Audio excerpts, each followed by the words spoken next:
So today I want to talk about something I talked about in my last video about input and output. Input is basically how much work you put into something, how much time and effort you give into something. Your output is how much you get out of it. The reason why our generation is mostly 95% entrepreneurs these days is mostly due to the part that we like to put as little input as we can with the most output, but therefore we're getting a lot more in the older generations nowadays.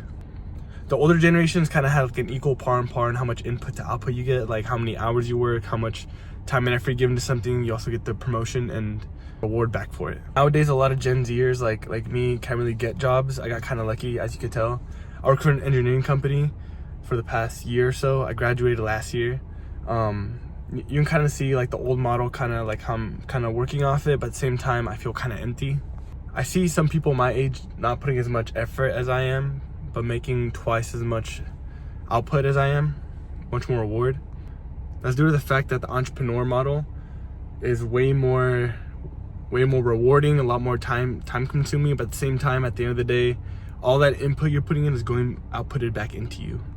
Whereas me working in a company, I'm not, like, the amount of input I can get, it doesn't matter if I work 40 hours, 80 hours. Good thing I'm not salary. If I was salary, I'd get paid the same, but since I'm hourly, there's always like an average amount of money I always make no matter what. Advice to you, if you want your input to be as little as possible and your output as most efficient as possible, I'll suggest being an entrepreneur. Though it may come with a lot of risk, being an entrepreneur is a lot more rewarding than just being a 9-to-5 worker. Being a 9-to-5 worker has a lot of benefits, like you have a calm state of mind out of work, you don't have to think about it. But why do you want work that you don't have to think about? It's kind of meaningless, right?